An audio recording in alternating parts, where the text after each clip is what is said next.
网上有个爆火的帖子提问：你有哪件事是坚持了5年以上？我的回复是热评第一，调查姐姐的死因。大家都叫我别开玩笑了，但只有身在国外大洋彼岸的我清楚，姐姐是5年前被闺蜜骗失踪的百万网红。当时全网闹得沸扬，纷纷惋惜貌美年轻的姐姐以最悲惨最不体面的方式死去。可5年后，没人再记得她，除了我。队友问我，你姐姐不可能还活着，为什么还要搭上自己的命？我压在骗子闺蜜脖颈上的刀一钝，是死是活，我都要带她回家。锈迹斑驳的油桶后，我正拿着刀抵在舒姿珍的脖子上，她吓得全身发抖，唇瓣发白道：我真的不知道你姐姐去哪了。她的失踪和我无关，那年晚下落地 H 国后就失去消息，我都没见到她的人。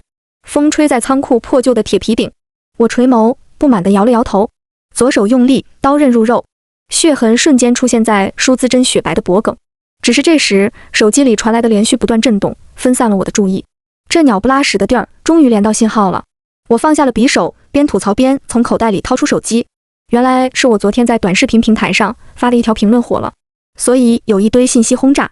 那个高热视频问道：你有哪件事是坚持了5年以上？我在登上前往 H 国飞机的前1秒回答道：调查姐姐的死因。这个回复在一群跑步健身学习的评论中显得尤为醒目和浮夸，所以很快便被顶到了热评里，甚至作者都回复问道：真假？大部分网友都不相信，认为我是想博眼球的乐子人，为了热度瞎编乱造的。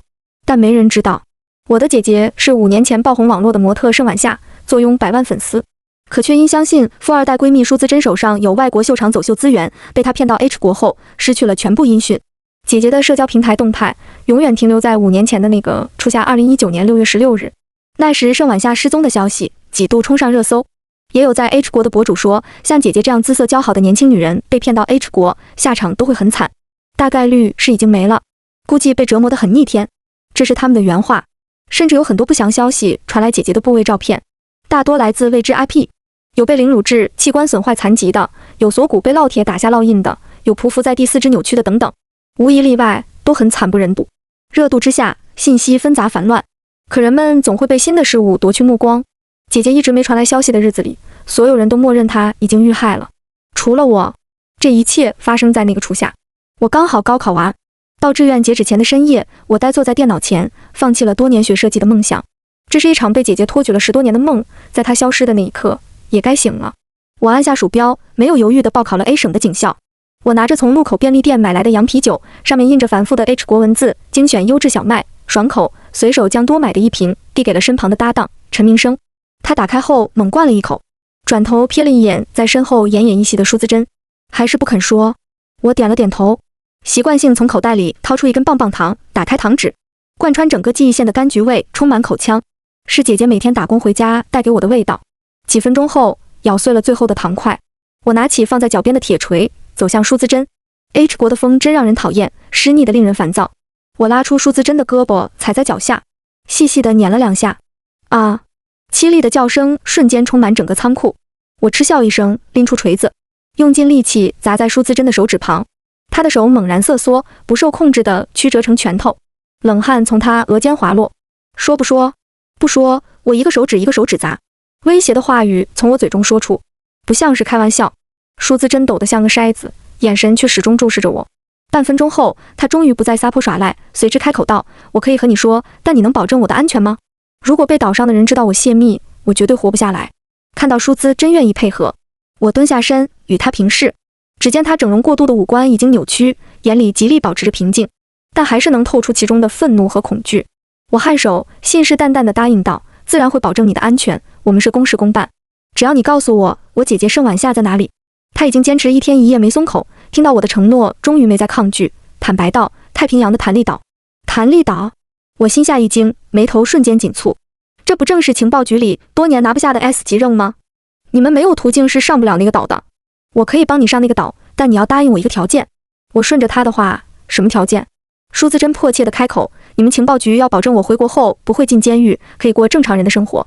话音刚落，我环抱的手臂有些收紧，胸腔也逐渐起伏。面前的女人害姐姐失踪5年，生死未卜，自己却逍遥法外，如今还想要过人上人的奢靡生活。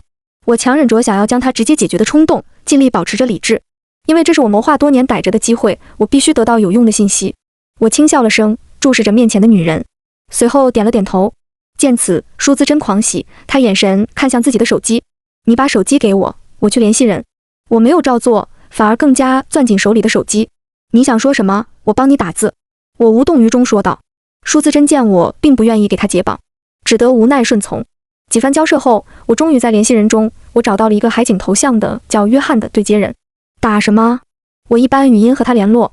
我按下语音键，只见舒姿珍说了几句 H 国语，我能听懂。姐姐失踪后，我便利用课余时间学习精炼了 H 国语和 W 国语。老哥，我最近又有一个好货。我眼神微暗，只见对方没过多久就回了消息。语音那头传来一个中年男人的哈哈大笑。那明晚7点老地方见。听到此，我放下手机，问道：老地方的地址是哪？信房街791号。我轻拍他的肩膀，表情严肃地说道：接下来按我的说，一字不能有误。哥，明天我有些事就不过去了，让我的小弟把货带过去。听到这里，舒姿珍露出犹豫的神情，没有开口翻译。精明如他，很快意识到了什么，不愿配合。见此，我冷笑一声，毫不犹豫拿起锤子狠狠砸向他的小拇指。在他嚎叫的前一秒，陈明生一巴掌扇了过去。说不说？不说，我继续砸。我做事抬起胳膊就要继续砸下去。不，我说。舒姿珍痛哭流涕地答应了下来。他调整好呼吸，如我所说的复述道。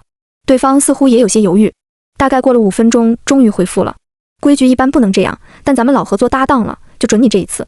你把小弟的照片拍下来。我抬眸看向陈明生，正打算拿出手机拍照时，目光落在了他的眼镜处。你把眼镜摘下来，避免从镜片反光处被对方觉察出蛛丝马迹。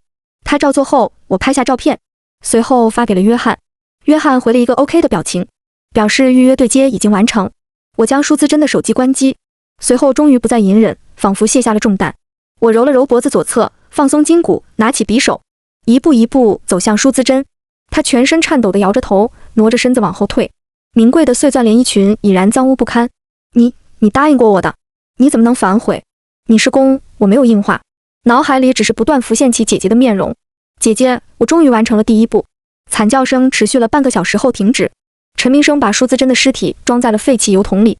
怎么处理？他看向我，直接扔海里吧。H 国警察效率那么差，这辈子都查不明白。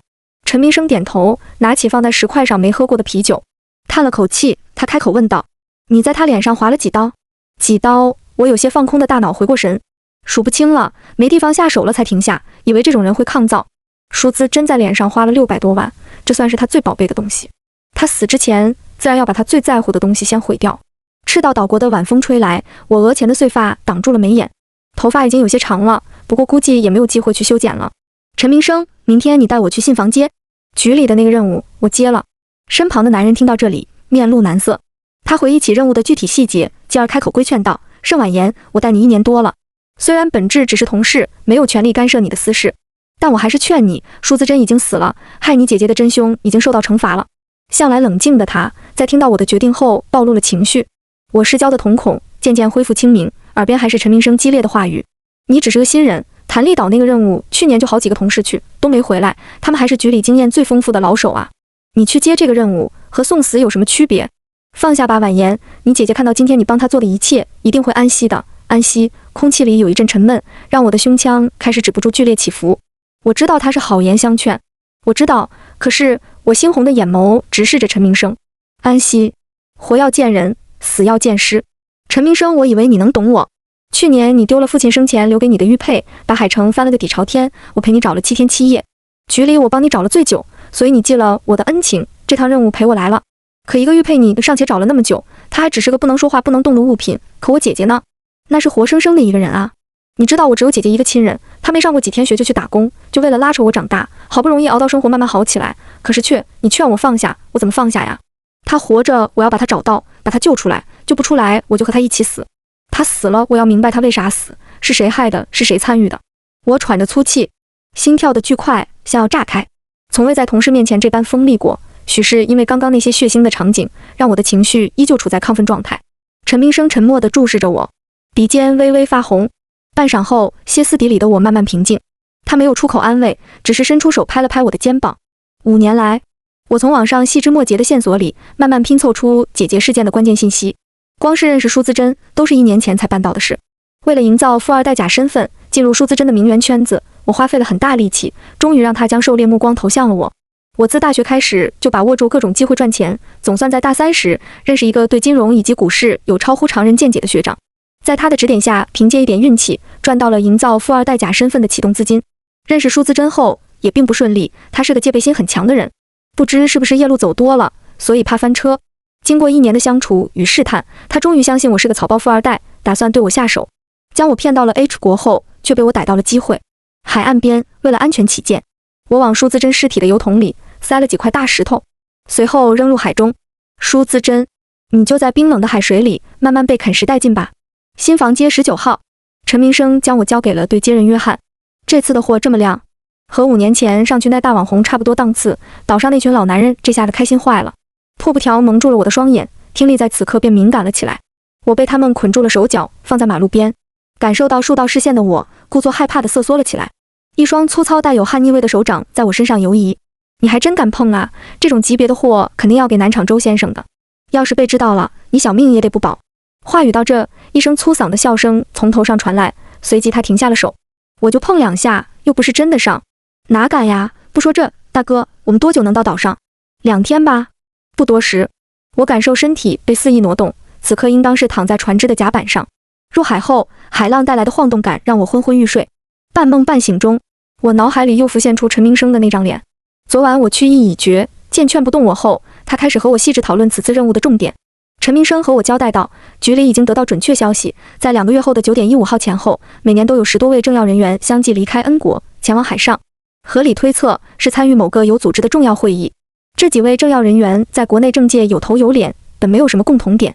但最近局里发现，这些人都与 W 国核心圈层走得很近。因为是17位重点人物，如果先前调查了某一名，只会打草惊蛇。为了一网打尽这些潜在的叛国者，局里把目光转向了他们一同前往太平洋弹力岛参与的那场重要会议。那是最好的机会。但目前因为弹力岛位置并不公开，局里接到上级任务后也不确定准确的位置，只清楚一个大概的范围。今年的此次 S 级任务已经有许多部门和海警相继在附近蹲点。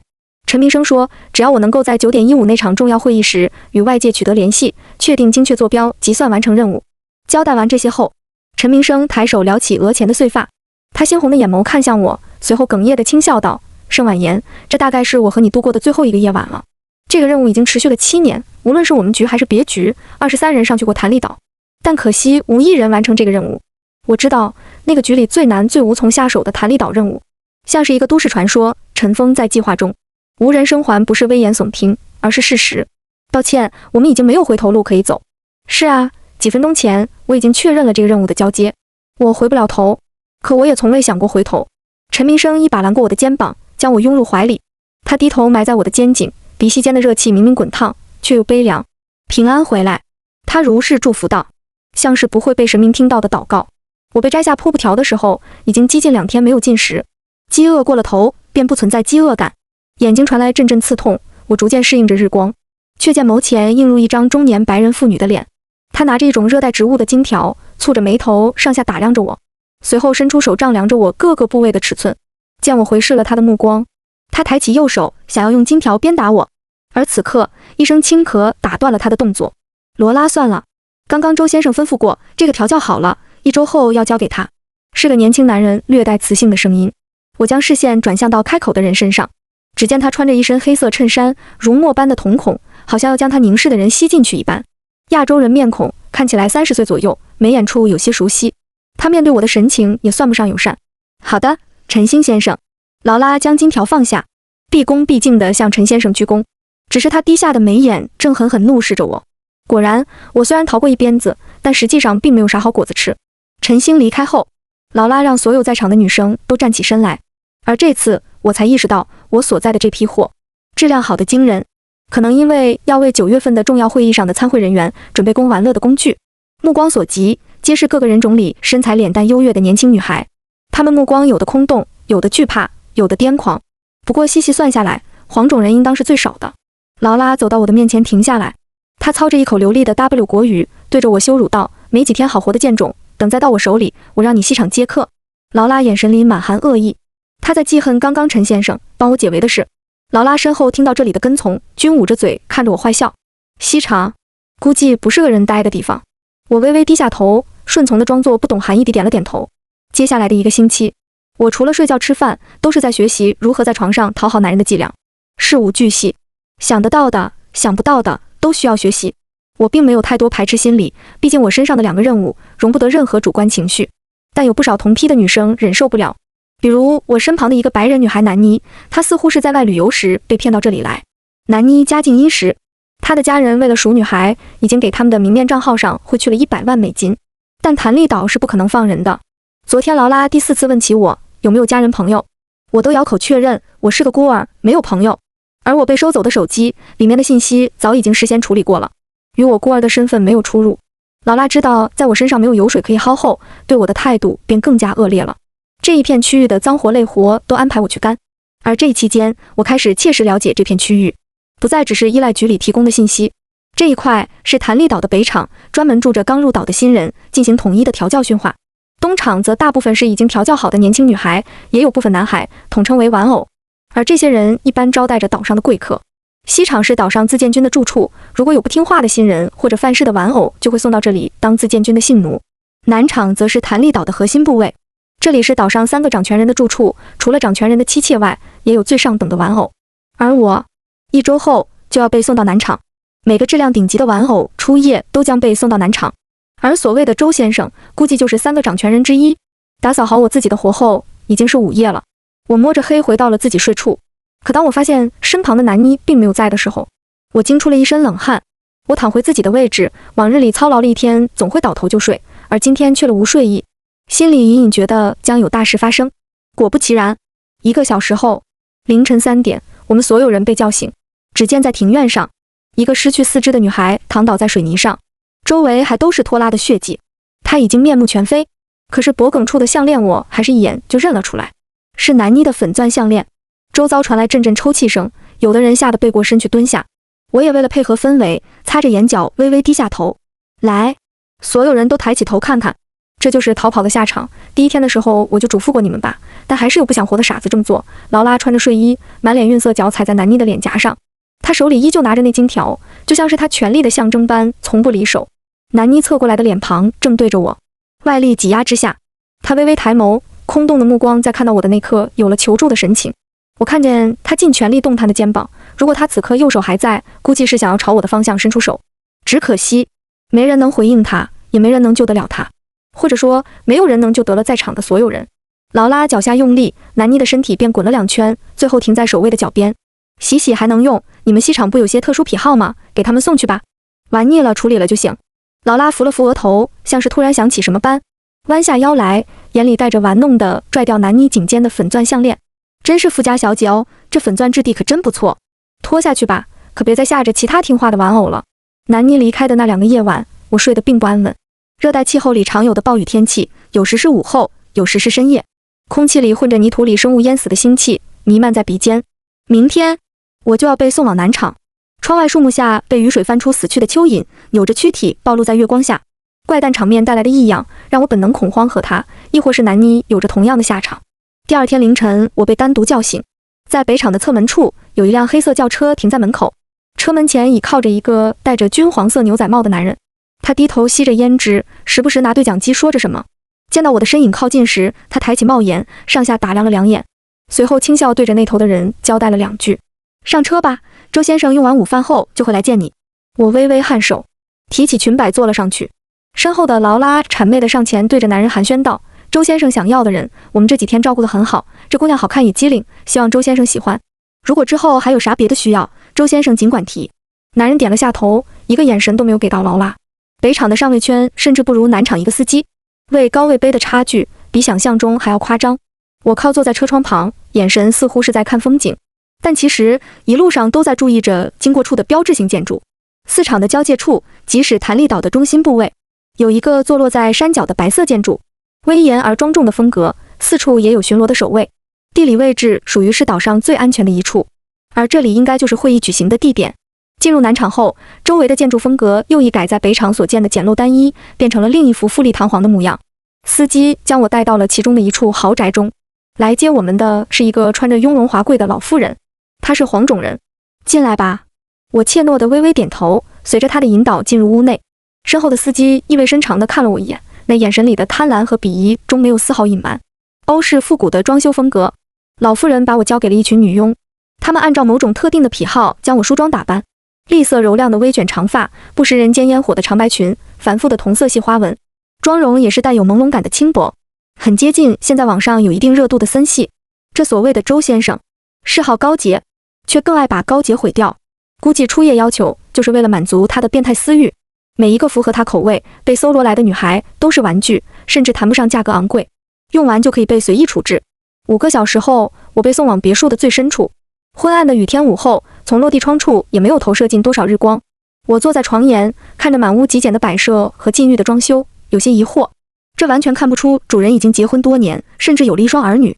没多久，一阵沉稳的脚步慢慢靠近门口，沉重木门的推拉声后，我抬起眼眸去看向眼前的周先生，谭力岛的最高掌权人之一。周成南一身黑色西装，宽肩窄腰的身材让我有些讶异。原本以为这般特殊癖好的男人大多大腹便便，满口黄牙，可是他却有些不同。周身围绕着强有力的上位者气息，深邃的眉骨搭配着黑曜石般的双眸。他是一个混血，但黄种人的特征比较明显。周成南漫步走到我的面前，他摘下手上的黑色手套，用接近瓷白的指尖摩挲我的唇瓣。因为力度过大，我不受控制地轻吟了一声。他的眼神里顿时多了几分危险与情欲，抬手解开衬衫最高处的领扣，栖身而上。呼吸萦绕在我颈间时，我闭上了眼，深吸一口气。或许对于我而言，这是一场至关重要的考试。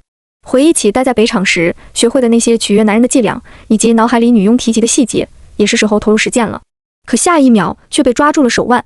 劝你别像固定程序，我已经碰见很多玩偶这样，那没意思。没有一点口音的恩国语，冷冰的语气不像是有血有肉的人发出的。我神色微滞，抬眸，映入眼帘的是男人阴沉审视的目光。既然不喜欢，为什么还要让手下的人叫？我疑惑。统一的教学是为了迎合大部分人的口味，但我不属于其中之一。而你服务的是我，照我说的做就行。我微微垂下头，头发顺着动作滑落。刚想继续开口，套出更多有用的信息，唇角却被堵住。而此刻，窗外的暴雨幼稚，反复无常，雷电轰鸣前的光，躲过窗帘照在我的脸庞上。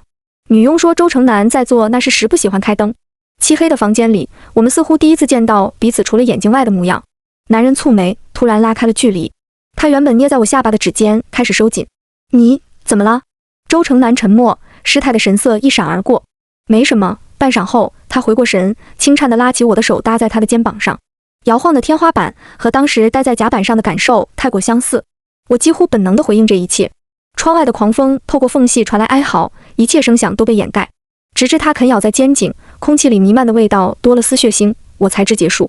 打火机摩擦的声响，周成南点燃了一支香烟，他抬手打开了床头的灯，昏黄的灯光下，他目光落在了不远处的木质衣柜里。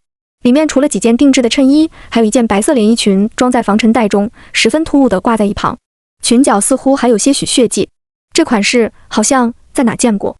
烟味漫入鼻腔的瞬间，我突然想起5年前姐姐去往 H 国登机时拍的照片，那是她私人朋友圈的最后一个动态。这娃娃领的白色连衣裙是前些年在 N 国很火的设计，我虽无法确定是否完全一样，但几乎看不出差别。周成南按灭了香烟，站起身穿上浴袍。候在门外的女佣听到脚步声，便敲门准备进来，却被他制止。待会再进来吧。还有，他回头深深看了我一眼，继续道：安排这个玩偶在这住几天。我应该是获得了某种殊荣，从女佣帮我擦拭身子时的反应就可以明白，周先生对你很满意。上一个有这样待遇的还是好几年前。说起来，那也是个很漂亮的亚洲人。我状似无意地问起。那他现在还有在周先生身边吗？女佣梳理我发丝的手指停顿，嘴角露出一些不屑和对我天真反应的些许怜悯。呵，能留在周先生身边的只有江夫人，小姐下次不要再问这种问题了。江夫人江谦是周成南的原配，在北厂听劳拉和下属聊上层的八卦时提及过。江谦本就属于境外势力，周成南起初羽翼未满时，大部分都靠他的助力，那时岛上的人都称他是来自亚洲恩国的小白脸，没什么人看得起他。可谁也没想到，他短短几年就掌握了不少实权，取代江谦成为这一块的领头人物。好的，我知道了。我顺从的应话，脑海里却闪出周成南下午隐忍又错愕的目光，以及那件染着血污的娃娃领连衣裙。警卫巡逻的手电筒强光照亮了岛上的天空，错综的相交在眼前，犹如我的思绪般毫无方向。还以为能被周先生宠多久，不过1星期。艾琳，这已经是最高纪录了，以往不是一次就被清到西厂吗？话音刚落，女佣艾琳朝我扬起的下巴缓缓低下。也对，周先生方才是说先把他留在南厂吗？都玩腻了，也不清楚留着有什么用。就算他吩咐，江夫人也会想办法把他。女佣没有把话说明确。不多时，我被他们拽着离开了周城南的房间，想洗个澡都不被允许。后院似乎很少有人经过，他们将我安置在这里。1个星期以来，我只能在深夜见到周城南。每日迎接我的，只有一双在名利场运筹帷幄后疲倦又冷冰的眼眸。靠近我时，也像嗜血动物准备进食般专注又残忍。细碎的疼痛似电击，每晚刺激我的神经。除了第一天的几句沟通，随后的时间里，我套不出任何有用的信息。无论是关于姐姐还是局里的任务，他像是有意回避，哪怕我说起再无关紧要的话，他都仿佛没听见般，将我视作空气。毕竟周城南不会像吃错药般真的对我这样的玩物产生兴趣或者暧昧的幻觉。现实不是偶像剧，只有冷硬的事实。我不自觉地看了一眼那件白色连衣裙，或许曾有过，但不会再犯。后院有些宽阔，身上的白色长裙已经脏污，我靠在一侧的石柱旁，思绪模糊。说实话，此刻我多少有些彷徨，靠近周城南却没争取到留下的机会。心里也清楚，如今自己大概率会被送往西厂，像之前的23个前辈一样，被折磨致死在太平洋的孤岛。已经来不及反思行动上的欠缺，从始至终，我只能顺势而为。可心力不能掉。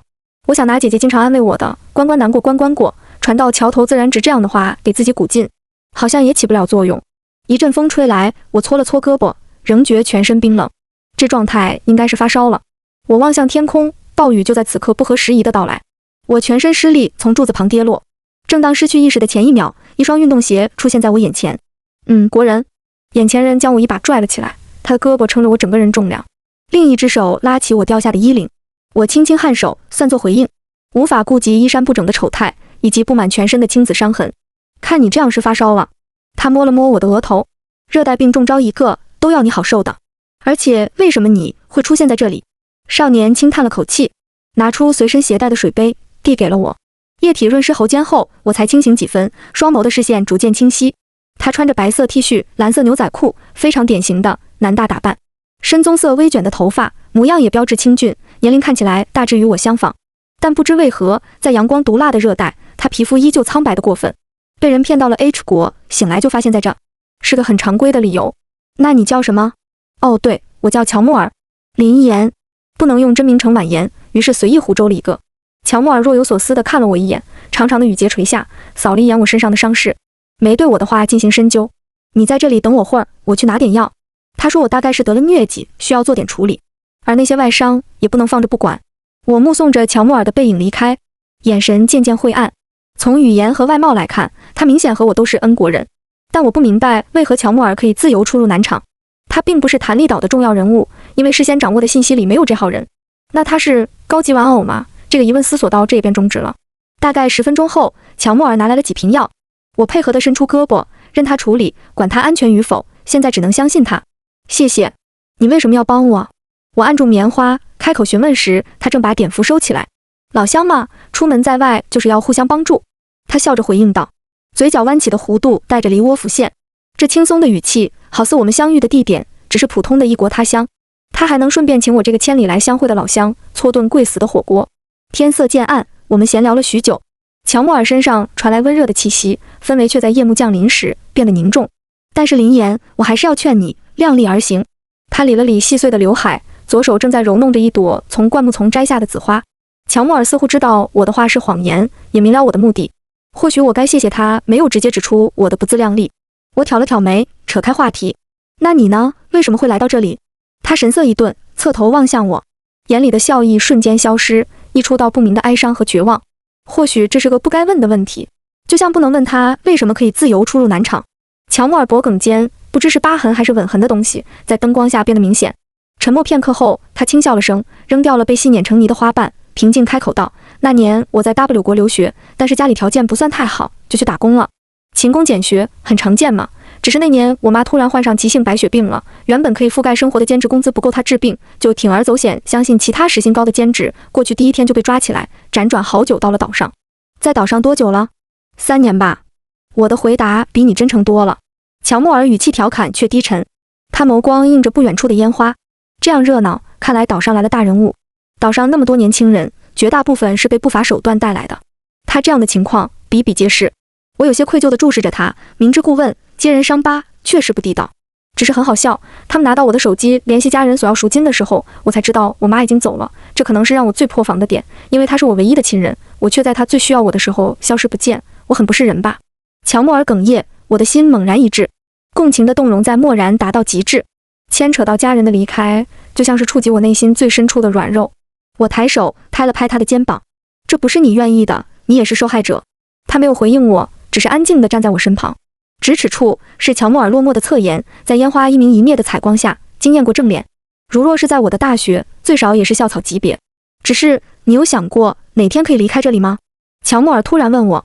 我搓了下鼻尖，从他的脸上移开目光。离开？没想过。我的沉默也是一种回答。他自嘲地说了句抱歉，这好像天方夜谭，我问了个蠢问题。至少3年了，你现在还活着不是吗？这总是希望。我开口安慰道，虽然算不上诚恳，但此刻他在岛上被允许存在了，而我初来乍到，前途渺茫未卜。乔莫尔笑了笑，看向我，希望我们还会再见面。他如是说道。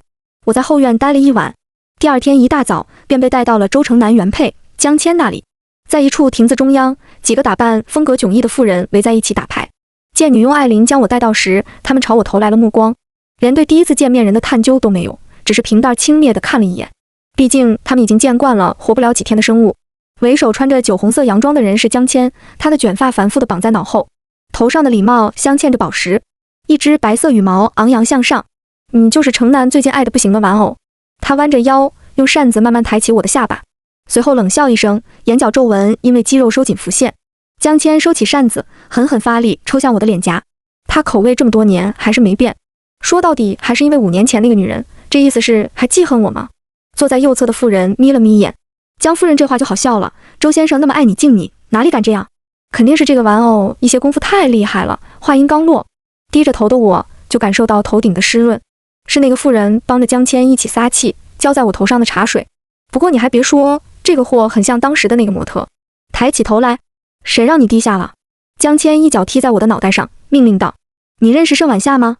听到这个名字，我藏在裙下的指尖瞬间收紧，但还是装作在脑里搜索的模样，最后摇了摇头。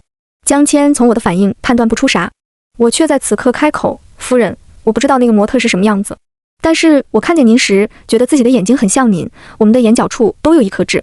拙劣的拍马屁行为，但是从刚刚的对话里，我可以判断出江谦对周城南绝对还有情在，因为对姐姐盛晚夏的耿耿于怀就是证据之一。女人总容易在感情里自信，哪怕男人出轨，她也会在引导之中觉得那是男人在找她年轻时候的影子。算了，反正什么都不做也活不下去，不如搏一次。我眼神诚恳，随后看了一眼身后一直拿枪做调的妇人，说道：江夫人，你可以问问在座的其他夫人。江谦回眸，在他略微期许的眼神中，那妇人也接过了话茬。哎呦，这么一说，确实更像夫人您的样子，那气质和举行虽远远不如您，可还是像一点皮毛。这话说到江谦的心坎了，他嘴角不易察觉的勾起，回头抬了抬脚，鞋面上是方才倒在我头顶的茶水，舔干净。之后我想想，给你个机会，跟着海伦一起服侍我。我装作激动地点了点头，没有犹豫的照做。此刻在内心我无数次控制自己，告诫自己一定要用脑子主导身体。嬉笑声在我的顺从中溢出。第一次碰见这么听话的玩偶，之前几个哪个不还当自己是贞洁烈女？真是好笑。说起来好久没听到盛晚夏这个名字了。他有啥好提的？就仗着自己有点姿色和有几百万粉丝的光环，迷惑了周先生，但最后还不是被江夫人收拾了。他们称江谦为江夫人，而不是周夫人，其实也在变相的不完全认可周城南。右边的妇人像是想起什么，收起摇晃的扇子，对着最里侧一直不发一言的女人开口道：那个模特当时除了周先生，你家那个徐老头不也惦记着？是江夫人弄完后，当时送过去给你家徐老头玩了几天，也不清楚人都烂完了，徐勇还下得去手吗？最里侧的女人撸猫的手一顿，轻笑了声，脱下手套，拿起盘中红如血的樱桃，目光却落在我身上。她身穿黑色重工的长裙，眼神冷漠到没有生气，肤色也苍白的几近透明。这个女人应该就是另一个谭力岛最高掌权人陈微墨。那断掉的右手小拇指，根据情报局的信息不会有错。徐勇想玩就玩，我还会去管他？只是没想到他确实玩过火了，那个盛晚夏最后死我那了。他冷哼了声，视线从我身上转移到趴在他腿上的暹罗猫。哦，对了，我想想，最后我想要他胎记那块皮弄下来后就把它扔地下室了。他那胎记确实好看，现在还挂我收藏室的墙上，像一只蝴蝶，这毕竟很难得，是天生的。主要晦气是他不知道怀了谁的野种，不然还能活久点。最后在地下室成日哭天喊地，喊的啥？妍妍，是孤岛就是 BDO 22N 国语救命的意思吗？陈微墨轻瞥了我一眼，似乎是在询问我。我一愣，僵硬地点了点头。一瞬间，有什么在我脑子里猛然炸开。妍妍是我的小名，久远的记忆毫无征兆闯入我的脑海。小时候穷，姐姐哄我睡觉时总就着一根红烛，我躺在她的怀中，听她不厌其烦一句一句叫着妍妍。妍妍乖，快快睡觉。妍妍听话，健康长大。我是伴着那句妍妍的呢喃进入梦乡，也是伴着姐姐的温声细语度过岁月。只是我怎么都没想过，这句妍妍会是姐姐死前最后的呼唤和希望。她虽然进社会早，但却一直保留内心的善良，所以即便成名后对待周围的朋友也不设防。而这份良善和信任，成为推她跌进深渊的罪魁祸首。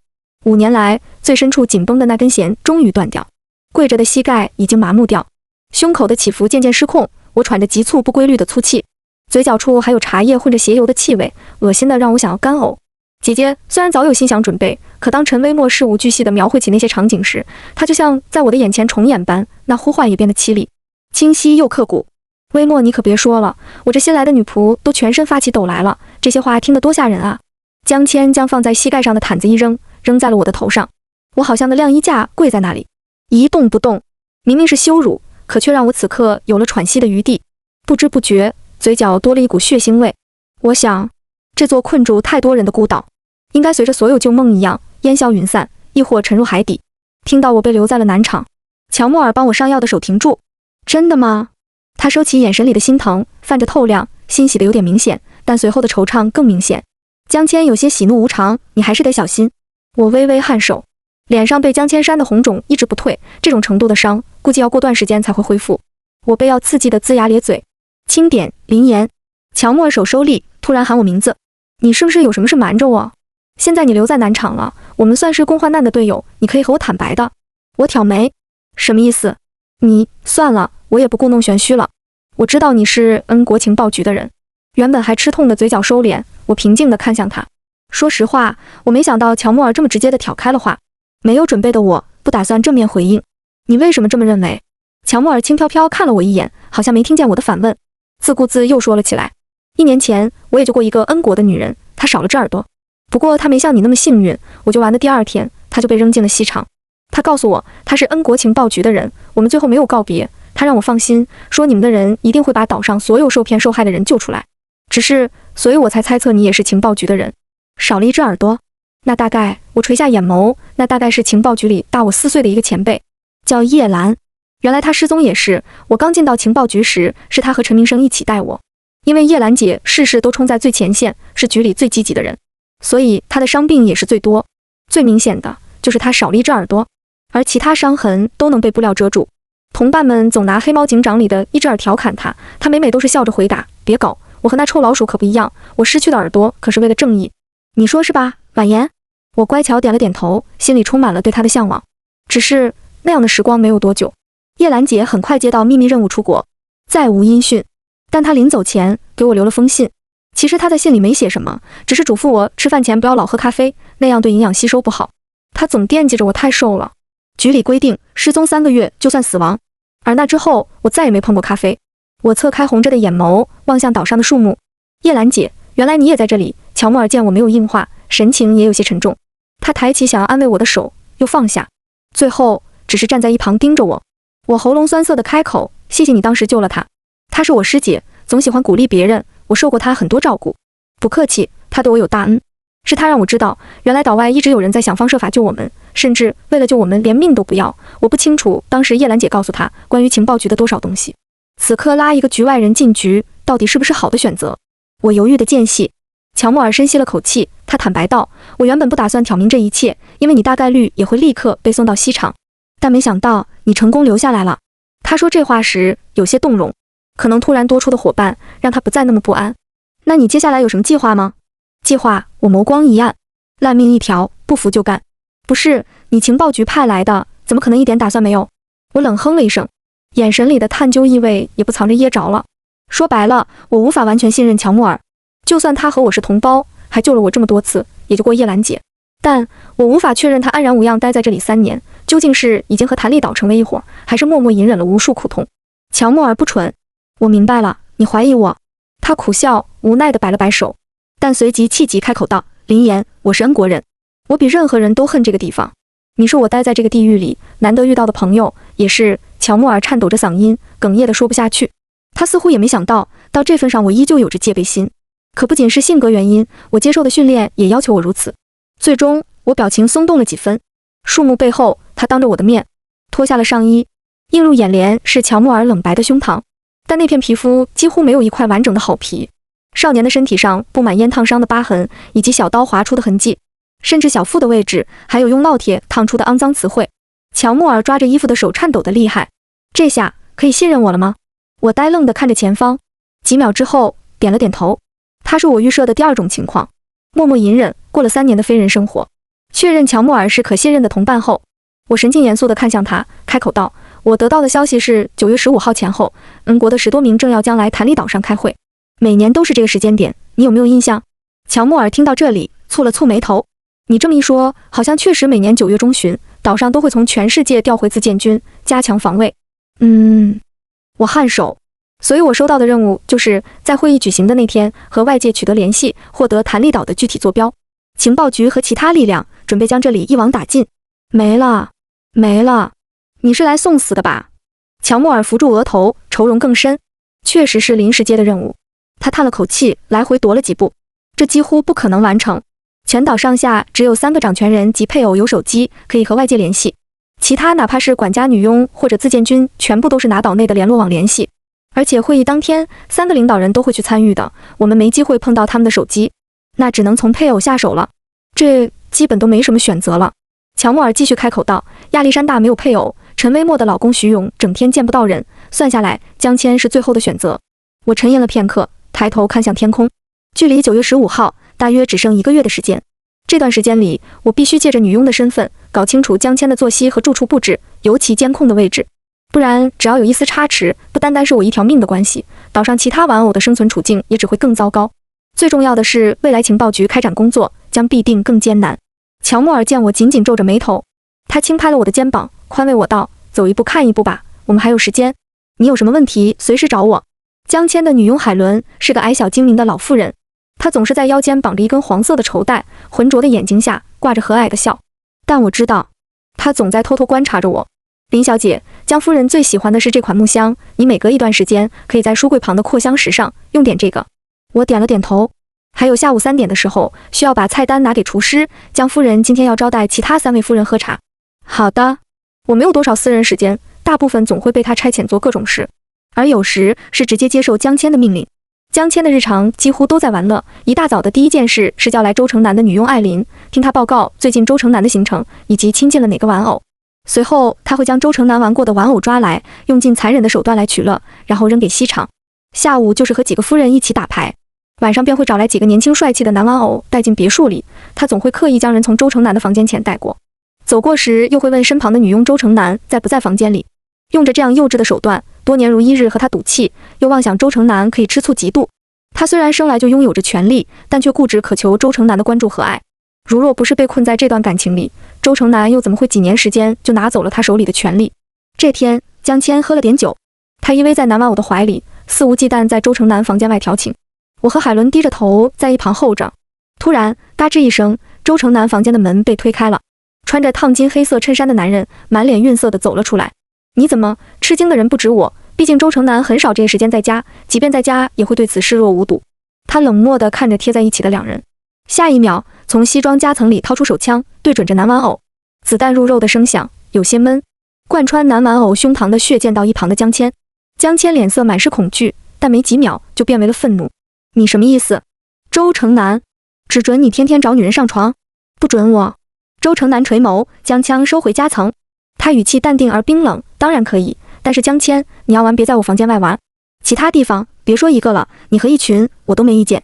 这无所谓的话刺痛了江谦，他一脚踢开男玩偶的尸体，猩红的双眼瞪着周城南，唇角翕动，但却迟迟没开口。沉默之中，周城南侧眸，目光落在了我身上。这一细节被此刻精神紧绷的江谦很快抓住。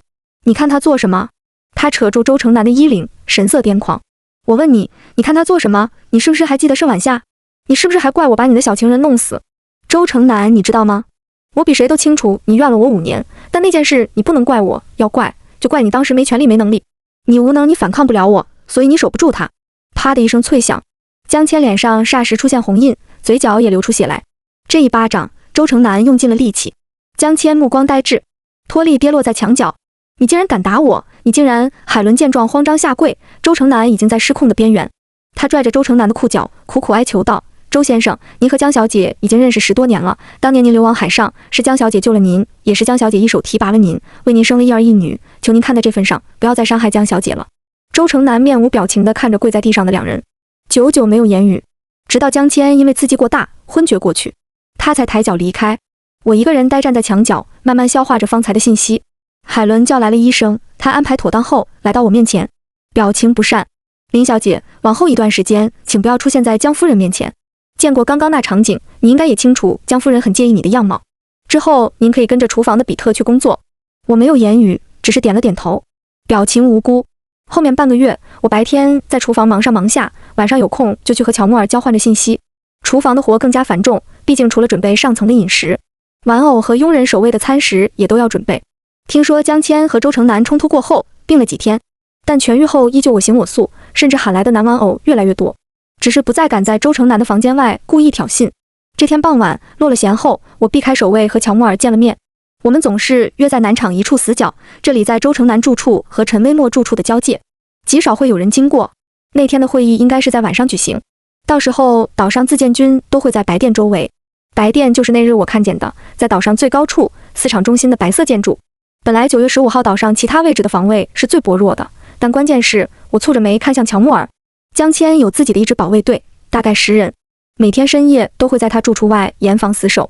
这又进入了死局。他的手机一定是放在他身边，而晚上就连海伦都进不了屋内。我这几天大概摸清江谦住处的监控布置，也想好了路线，但是唯有进入房间这一点实在没辙。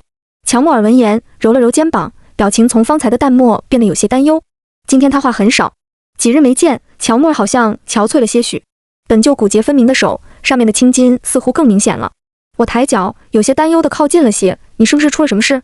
说来听听吧。”可还没等他应话，不远处传来脚步声。是谁在那里？我心下一愣，应该是岛上的自建军。可这个位置本就隐蔽，为什么会被发现？关键是死角不好离开，前面便是一处悬崖。我慌乱地推开乔木尔，急切说道：“乔木尔，你快走，别管我了。玩偶是不能离开只管人的住处，虽然这里是交界处，身旁就是围墙，但围墙太高，我根本爬不上去，进不到那里。”乔木尔停在原处，没有动作，他神情也肉眼变得紧张。不行，那你怎么办？别管我了，快走。毕竟此刻活下一个都是好的，而且乔木尔身上可能还有些特权，带着更大的希望，将来如果还有情报局里的人来，他的作用也更大。但我估计是熬不过这一遭了。脚步声越来越近，我绝望地抬起头，却突然看到围墙旁的芒果树。我定睛，一个想法顿时出现在脑海。就在自建军找到我们的前半分钟，我狠狠将膝盖磕向墙角处的石块，然后瘫坐在地上。下一秒，鲜血流到了小腿。这样是为了伪装成从高处掉落的样子。你们是什么人？一把手枪抵在了我脑门。我举起双手，全身颤抖地解释道：“我是江夫人的厨房帮手。”语气里是掩盖不住的怯懦。我指了指头上的芒果。今天厨房打算做点芒果酸辣酱，所以我就去摘芒果，但不小心从围墙摔了出去。倒霉的膝盖摔着了，站不起来。我呼救了好久，是这个先生听见了，过来想救我。我目光落在乔木尔身上，他配合地点了点头。这位小姐说的没错，是这样的。自建军看了看我摔得很惨的膝盖，原本有些疑虑的眉目舒展开了，随后是不耐。就算如此，也得按照规矩把你们交给江夫人处理。说完，他拉起我的胳膊，我的腿拖在地板上，而乔木尔则被绑住了双手。自建军将我们关在了地下室。大概过了半个小时，江谦在海伦的搀扶下出现了。半个月未见，江谦的脸上写满了疲态，还有纵欲过度的气息。他斜睨了我的伤口，嗤笑了声：“你俩该不会是偷情被发现了吧？”他抓住我的头发，狠狠将我摔在地板上。林言，几天不见长本事了，还敢跑出去？不是的，江夫人，是我听比特说您最近胃口不好，所以想要做点芒果酸辣酱给您备着，但没想到不小心从树上摔到墙外了。我低着头，浑身颤抖地解释道，语气毕恭毕敬。这么说，我还得谢谢你如此关心我，你可真是花言巧语一堆。他抬手一巴掌甩在我脸上，顿时那位置泛起火辣的疼痛，我倒吸一口气，想压制住痛感。不过我现在更好奇，你的奸夫是谁？江谦抬脚走到靠坐在墙角的乔木尔面前，抬起头来。几秒后，乔木尔缓缓抬头，冰冷的眼神看向江谦。哟，林言，你吃的倒是挺好。不过这男人怎么有点眼熟，让我想想。江谦收起羽毛扇，指尖在肘间敲了敲。哦，对了，你难道就是陈微墨一直藏着掖着的那个玩偶？听说他每天都要和你坐上老酒了。哈哈，你别说，上次在陈微墨那儿看到你一个侧脸，给我惦记坏了。话音刚落，地下室里充斥了江谦淫荡的笑声。你那方面就那么厉害？陈微墨啥男人没见过呀，能一直让你留3年，可想得到他上下打量着乔木尔，眼里的想法没有任何遮掩，这让我都想试一试了。江谦蹲下身子，伸手放在乔木尔的腹部，来回扫动。怎么样？只要你同意，这次我就放过你们俩，这很划算吧？乔木尔没有回应，不多时垂眸，轻笑了声。江夫人，您误会了，我今天只是路过，看见这个女佣受伤了，想帮她一下。还有，微墨每天都会检查我的身体，我怎么敢和别的女人乱搞？这句话一下子让江谦失了兴致。乔木尔继续道，微墨一会儿看不见我就会着急，你应该不愿意让他找到您这来吧？让他误会我和你有什么，可不好解释清了。江谦扯了扯嘴角，冷哼一声。他转过身回应道，把这位先生送回住处。随后他目光落在我身上，至于这个林言，关在这里，没有我的命令，谁都不准放出去。乔木尔撑着地板起身，离开前深深地看了我一眼。深夜，暴雨突然降临，雷电声将我吵醒。我揉着发痛的太阳穴坐了起来，膝盖处的伤口好像有些发炎，口干舌燥。我擦了下眼角，环视地下室，终于在角落的水桶里发现一些水。不知道明天会不会有人给我送饭，如果一直没人来，墙壁上长的蘑菇或许能吃。江谦和乔木尔离开不久，我就靠在墙壁上睡着了。这一觉并不安稳，睡梦里一切发生的事都像被整合一样。姐姐歇斯底里的哭喊，血肉模糊的叶兰姐，穿着校服一脸青涩的乔木尔，情报局同事在暗处的指责，以及被无限延长的白电通道。冷静片刻后，我开始理清现有的信息。虽然距离9月15号仅有10天了，而我能不能重新见到天日都不清楚，但唯有保持脑子的活跃，我才能不被担忧和恐惧吞噬。也不知道乔木尔怎么样了，没想到他是陈微墨的玩偶，回忆起他身上的伤痕和陈微墨毫无生气的双眸，不难想到他这3年来过的是什么日子。我叹了口气，有一丝异样的情绪在我心里油然而生。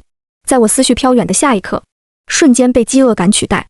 在第3日的凌晨4点，有人偷偷来到地下室，我已然全身无力，艰难睁开了眼皮。是比特，他鬼鬼祟祟地塞给我几块面包和一袋水，这些吃的你先拿着，我之后几天可能不会过来了。等白电的会议结束后，我再来给你送吃的。说完，他然后头也不回地离开了。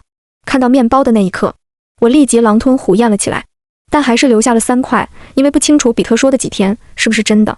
比特是个严肃沉默的中年人，可没想到他却愿意冒着风险救我。只是会议马上就要开始了，可能今年还是没机会了，而下一年又会有多少变数？膝盖上的伤口泛着发炎痛，多日没有好转，让我清醒时痛苦不已。我开始陷入长时间的昏睡。最后一块面包吃完的那天，也就是9月13号，在我精神力达到极限的最后时刻，有一个男人拿着钥匙打开了地下室的门锁。他居高临下地看着我，好像不认识，又有点熟悉。哦，是最开始在北厂见到的陈先生，陈星。听乔木尔说，他是周成南最信任的下属，拥有的权力仅次于江谦。见到我这副半死不活的模样，他没有言语，只是蹲下身子往我身上打了几管药剂。1个小时后，我感到身体无比轻盈，任何不适都被减弱。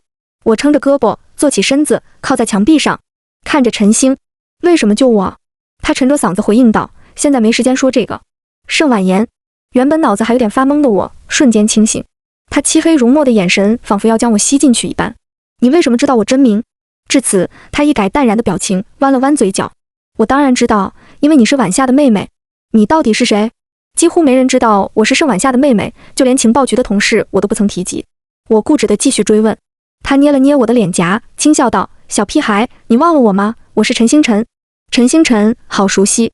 我有些艰难地在脑子里搜索关于这个名字的一切，记不清是多少年前，应该是初中时，撞见过姐姐和这个人手牵手逛街。他是姐姐的初恋，也是姐姐唯一爱过的人。那天见到他，我拽着姐姐的衣摆，眼睛一直盯着一旁小卖铺的奶茶。陈星辰掏出口袋里仅剩的5块钱，帮我买了一杯粉泡的奶茶。那是我这辈子第一次喝奶茶，很好喝，很甜，珍珠也是好新奇的口感。陈星辰递给我时，蹲下身子逗着我玩。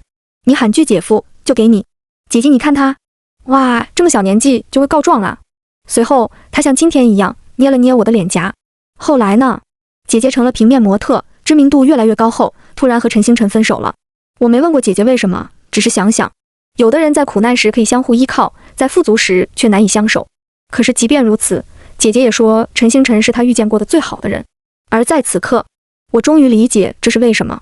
小屁孩，你怎么哭了？他抬手抹了抹我眼角的泪。你现在已经长大了，不能再哭了，妍妍。我抬头发现他的眼睛也红了一圈。陈星辰深吸了口气，没时间了，我长话短说。这个你拿着，这是弹力岛内部网的联络设备。他递给了我一个类似于对讲机的东西。国政要马上就要到弹力岛了，一会儿你跟着我出去，你先把这张地图搞清楚。15号晚上，你需要配合乔木尔拿到江谦的手机。我吸了吸鼻子，蹙起眉头。他有自己的防卫队，我们很难拿到。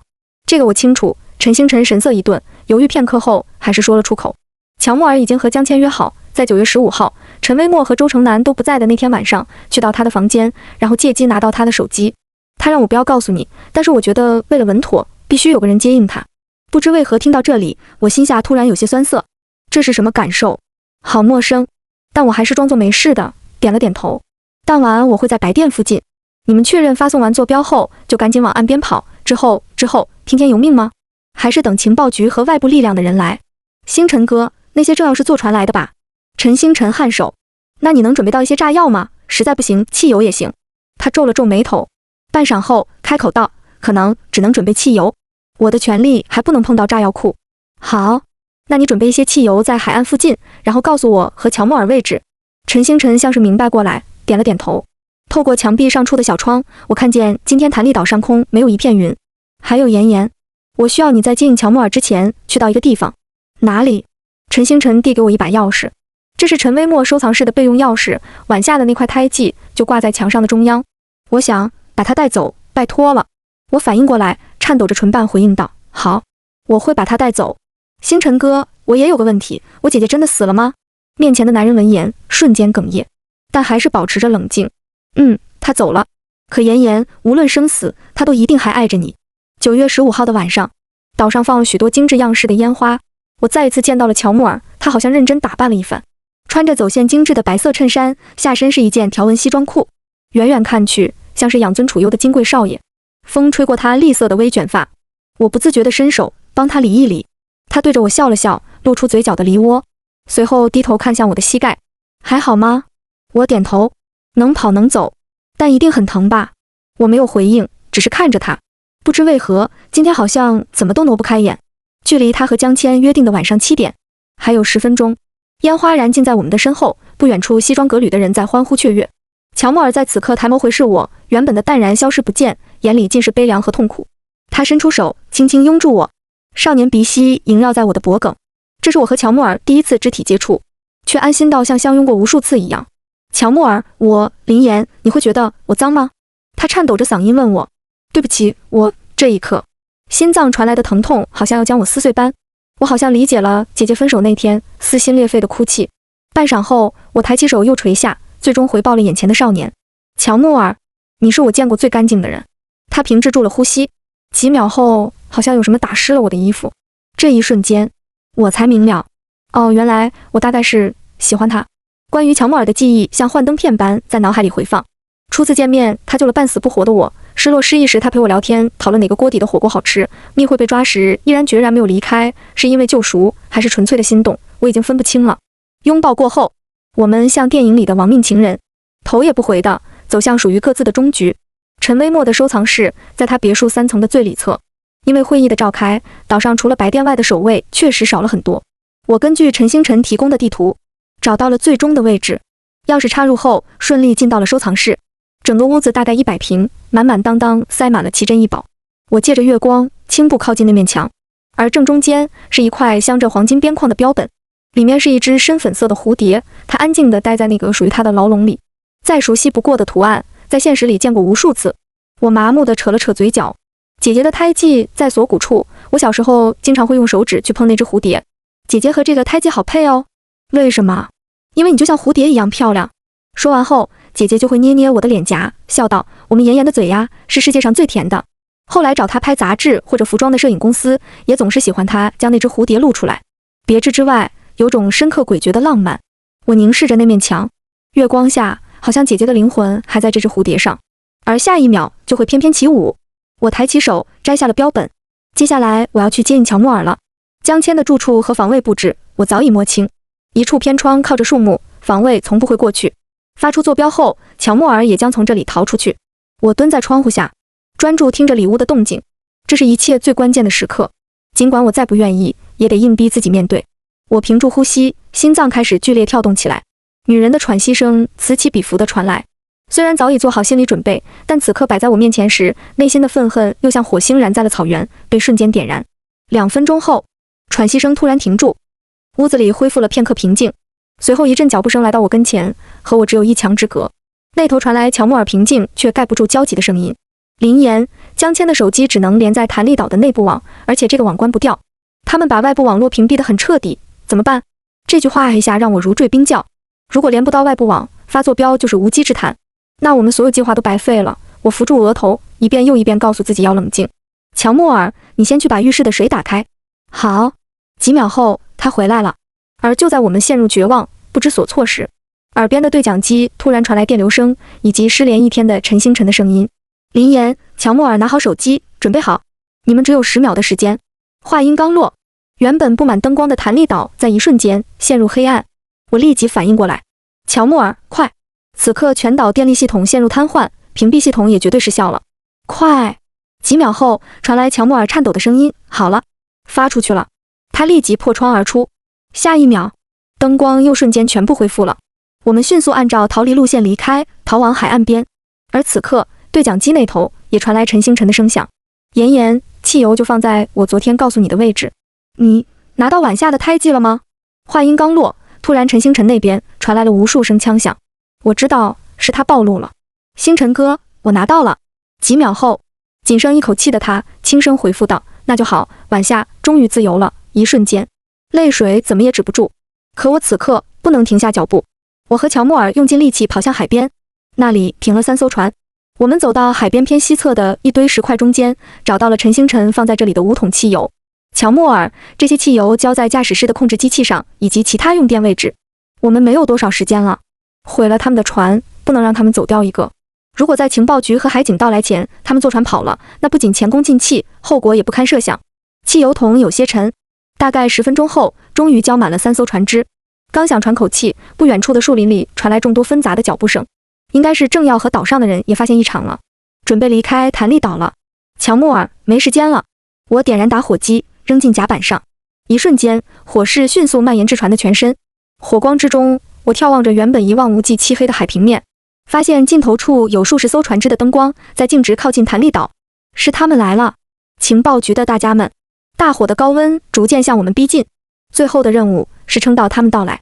只是我们已经暴露在岛上人的视野中，活着成了不再考虑的选项。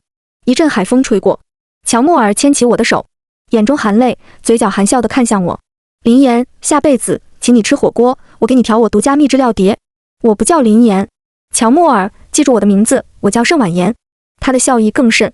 好，盛婉妍，我喜欢你。我一愣，随之释然，弯了弯嘴角，紧紧回握了乔木尔的手。我也是。我踮起脚尖，在他嘴边轻轻留下一吻。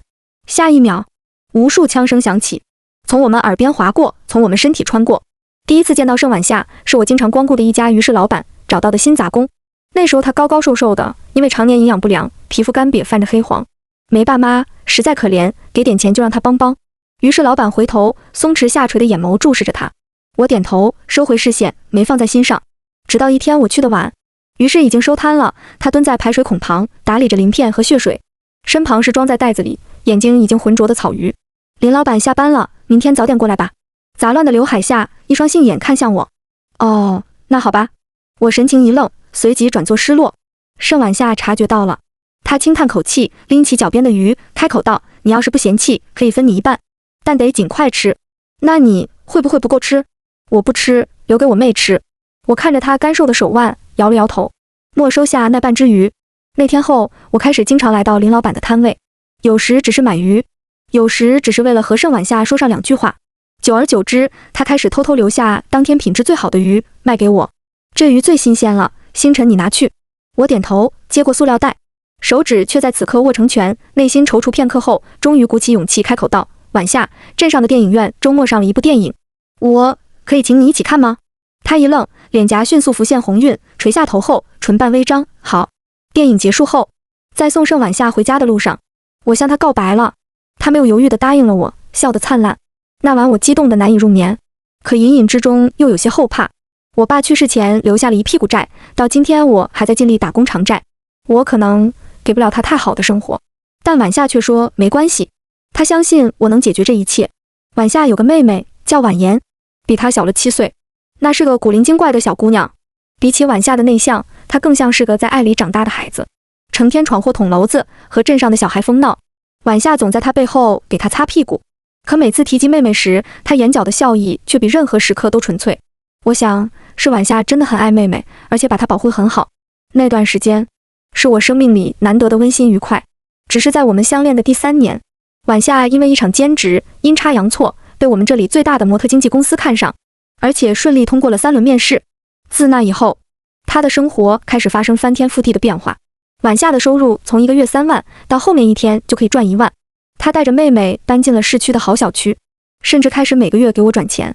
我不想收，但晚夏想让我拿着这钱先去还我父亲的债。当时的我到底年轻气盛，怎么都不愿意让自己心爱的人替我偿还这些。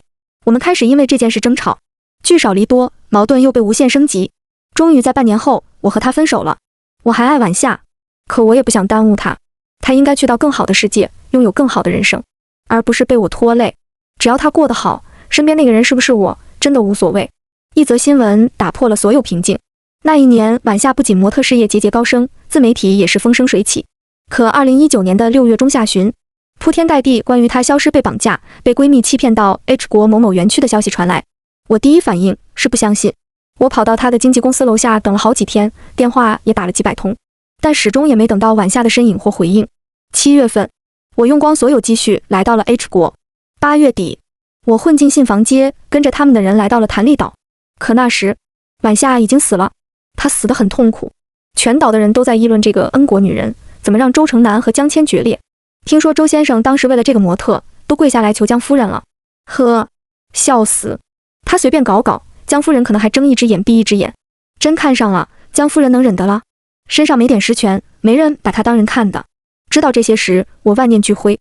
那天我看着深不见底的海平面许久，抬脚准备跳下时，眼前却突然飞来了一只蝴蝶。它围着我飞了好几圈，停在我的肩膀处，久久没有离开。最后我收回了脚。周成南经常去南场的一处山丘呆坐着，那里有个简陋的墓碑，是晚夏的。我从晚夏死后就开始跟着周成南做事。那时弹力岛一切规章还没太完善，周成南因为不被待见，时常找我喝酒。我看不懂他，他在我眼里是很绝又扭捏的人。明明每一步棋都是为了权势，可又想摆出一副重人情的模样。逐步取代江千后，也没想清算曾经跪下求他的屈辱，甚至在外人眼里还表现得相敬如宾。他或许爱过晚夏，但就算有几分真心，也在这几年利益权势的浸染里所剩无几。他被弹力岛的一切同化了。后来因为同是恩国人的缘故，他越来越信任我，我逐渐成了他的左膀右臂。我知道国内的某个组织每年都有人潜入弹力岛，但是他们把这里想得太简单了。有能力的人忘了这里是权贵犯罪的天堂，外貌是第一要素，而有外貌的人往往又容易露出马脚。所以这么多年，没有一个人顺利留在了南场，更别说和外界取得联系。直到他的出现，我第一眼就认出她是晚夏的妹妹盛婉言。如果在船上遇见她，我会毫不犹豫把她带走，让她这辈子都不要靠近这个人间地狱。可是见到她时已经在岛上了。如今的婉言再也看不到小时候古灵精怪的影子，她的眼神冷漠又空洞，四肢纤细的吓人。看向我时未发一言。我很想命人多多照顾她，可在信息网密布的弹力岛，这样的行为只会让婉言死得更快更惨。最后我只能希望老天多眷顾她一点。弹力岛的9月会议前，我一直在世界各地忙得脱不开身。当我回到岛上时，我找到了乔木尔，在他的告知下知晓了他和婉言的计划。乔木尔是南场唯一的恩国男玩偶，我们有过几次交谈，也清楚对方的目的。他是陈微墨最喜欢的男伴。听周成南说，陈微墨打算在徐勇死之后和乔木尔结婚。为了能够顺利拿到江谦的手机，乔木尔最终选择去勾引对他有想法的江谦，因为这是唯一能够进入他房间的办法。他说出这个打算后，嘱咐我不要告诉婉言。我问他为什么，乔木尔呆愣在原地，久久没能回应。我好像看懂了些什么，深深叹了口气。去救婉言的那个晚上，我将一切全盘托出，在最后拜托他去取晚夏的蝴蝶胎记。可能是埋在心底太多年的执念，我总认为只要拿回了那个胎记，晚夏就自由了，她可以在另一个世界快乐的生活了。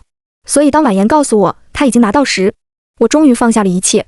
只是此刻，我已经暴露在白店主控室，有无数子弹穿过我的身体。生命的终局，眼前的一切都化成迷雾。雾的背后，是身穿碎花裙的盛晚夏。我认的那条裙子，是她18岁那年赴约来到电影院穿的那条。陈明生视角，9月15日那晚，我们集结了情报局、国海警和国际海警的众多力量，候守在太平洋附近。在晚上8点17分时，收到了弹力岛具体坐标后，立即前往位置。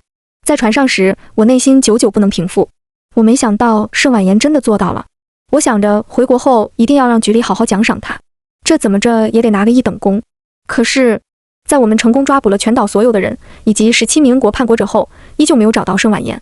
直到在收拾残局时，我在被烧成只剩钢架的船只附近找到了一只被熏得发黑的玉镯。我认得这枚玉镯是程婉言的。各国参与弹力岛事件的政要以及弹力岛的3个掌权人和其他附庸，无一例外都全被送上了国家法庭或国际法庭。他们几乎每个人都被立即执行了死刑，而前往弹力岛执行任务的24名情报局同志被追授了属于他们的功勋，其中包括盛婉言和叶兰。多年后，我一路晋升成了情报局的局长。国的资本在那几年一直想要开发弹力岛，将它改造成一个旅游胜地，被我拒绝，因为那座孤岛埋葬了太多我的故人。